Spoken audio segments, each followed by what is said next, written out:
and welcome to IWIN, the International Winners Information Network. I am Jennifer Salhe, and I'm so excited to share this video with you today. Today we are reviewing the book Attitude 101 by John C. Maxwell. You'll discover how to recognize, pinpoint, identify, create, and adopt healthy habits.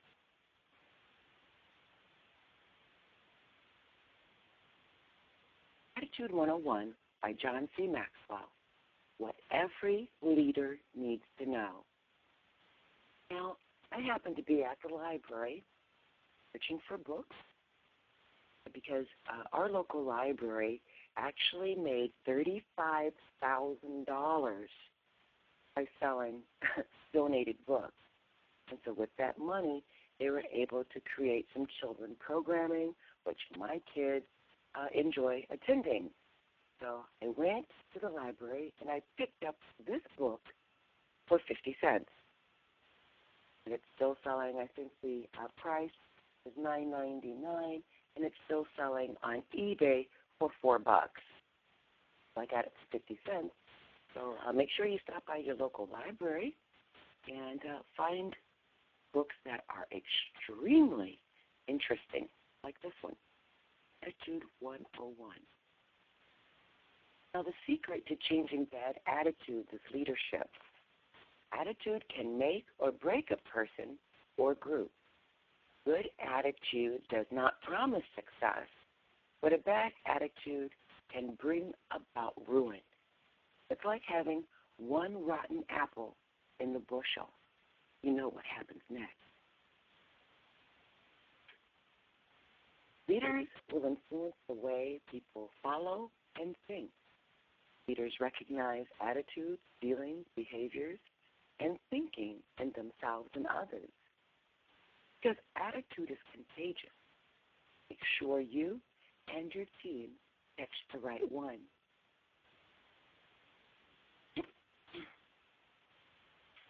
President Thomas Jefferson said, "Nothing can stop the man with the right mental attitude from achieving his goals. Nothing on earth can help the man with the wrong mental attitude." What you want to do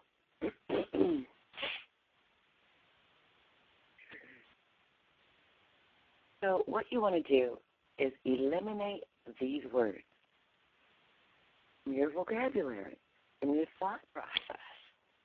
If, I can't, I doubt, I can't do it, I don't think so, I'm lost, I'm confused, I don't know how, I don't believe I can do it, I'm afraid, it's not possible, it can't be done.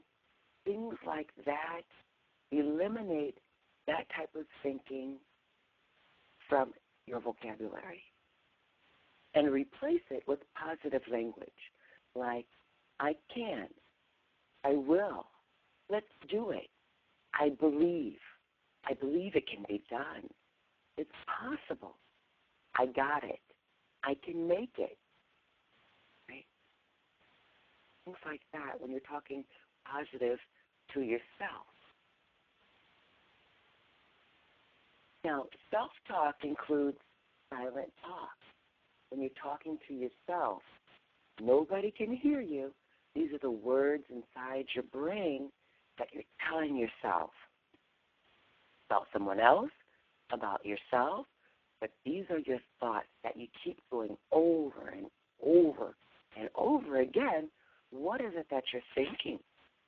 Your partner talk, your self-conversation. You're having conversation with yourself about someone else or something else. How is it? What about your written self-talk? When you're writing, how are you speaking about yourself? How do you love yourself? How do you like yourself? How do others perceive you? So here are 8 steps to develop good habits. 1, list your bad habits, big and small. 2, what was the original cause of the bad habit? Right? What made you initially start to do that bad thing?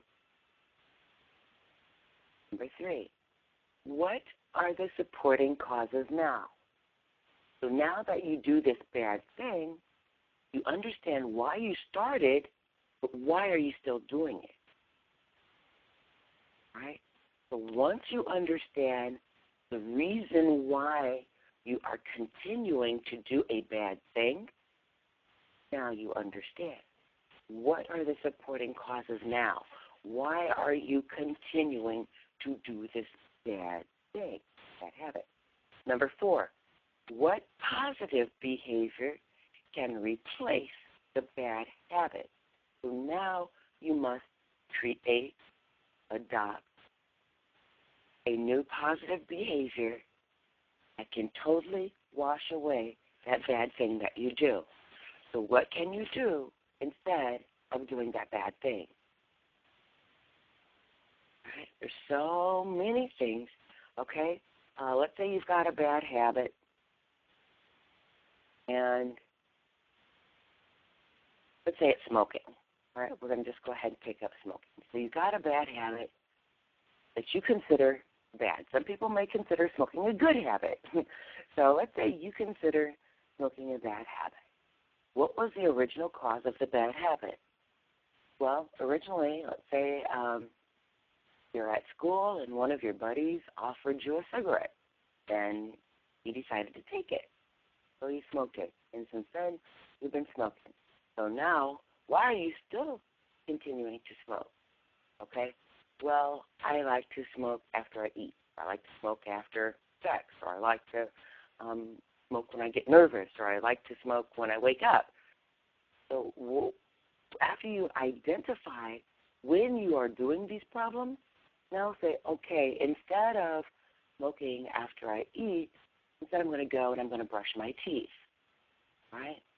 After I eat, instead of picking up the cigarette, pick up your toothbrush, okay? So that's how you change out a bad habit for a good habit. And instead, so you're trying to quit the bad habit, and what you do next is,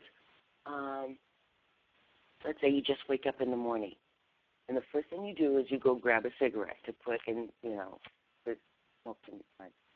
And instead of doing that, what you want to do instead is, let's say you want to grab a glass of water or a glass of juice. Instead of taking the cigarette, you want to replace it and do something else in a positive, healthy, good behavior. All right, number 5, what are the benefits of the new positive behavior? What are the benefits? All right, so now that you're starting to stop the bad habit and replace it with a good positive behavior, what are the benefits? Oh, well, geez, now you don't feel so foggy in the morning, all right? Because perhaps maybe the cigarette kind of clouds your brain and makes you feel a different way. So now you're feeling motivated. You're feeling relief, okay? Some of the benefits now, if you're drinking more water, you're feeling more hydrated, right? You're thinking clearer. So those are some benefits of the new positive behavior. Number 6, what actions will you take daily to create a habit? Right? What actions? So with this particular habit, what we're going to do every day is, okay, we've written down the times that we usually want to do our bad habit. And now we must remember at those particular times, we're going to replace that bad behavior with that positive behavior because we like the benefits. We like the way we feel. So every day we look at our schedule, at our to-do list. Right? We're making sure that we have a checklist. Now we're taking actions every day to create the habit. You can even have an accountability partner. Right? Number 7, practice this behavior until it's a natural habit. practice, practice, practice each and every day, sometimes several times a day. You're going to be practicing this behavior because that bad behavior just keeps popping up in your brain. It's there. Now, in order to wash it away or to erase it, you're going to practice and practice and practice good behaviors. All right. And number 8, reward yourself for creating a new habit. Excuse me. Reward yourself for creating a new habit. Like, so if you quit smoking and you've rewarded yourself with, drinking more water or drinking some juice and you're feeling better, reward yourself with what? I don't know, maybe a trip to the dentist to get your teeth clean. Get them clean, get them whitened. Buy yourself an expensive teeth whitener from the drugstore. Go take yourself a picture. Have a picture taken of yourself with a nice new smile. Okay? So reward yourself for creating a new habit. Those are the 8 steps you take to develop good habits. Now that reminded me of a quote from Martin Luther King Jr., and it says, "If you can't fly, then run. If you can't run, then walk. If you can't walk, then crawl. But whatever you do, keep moving." Now, the night before Martin Luther King was killed, assassinated, murdered, he delivered a speech, and it said this: "I don't know what will happen to me now. We've got some difficult days ahead, but it doesn't matter to me now because I've been to the mountaintop. I won't mind like anybody else. I would like to live a long life.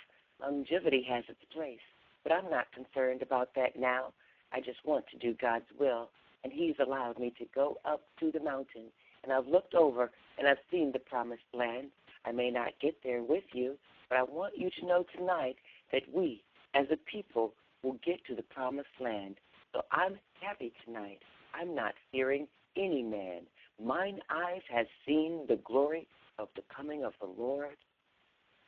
The next day, life was gone.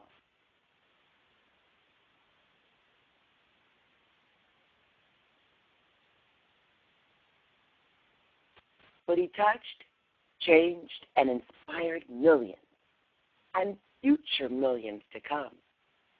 He was a leader of peace, and he shared that message with others. To go up, you got to give up. Written by Jennifer Salhi, some excerpts from Attitude 101 by John Maxwell, and images from the internet. If you still want to get your attitude turned around but don't know how, if you're looking for one-on-one personal or business coaching, and if you're sick and tired of taking action but getting no results, contact me at jennifersalhi@gmail.com or text me at 888-571-5318, and definitely send me a message on Facebook at www.facebook.com/Jennifer Salhi.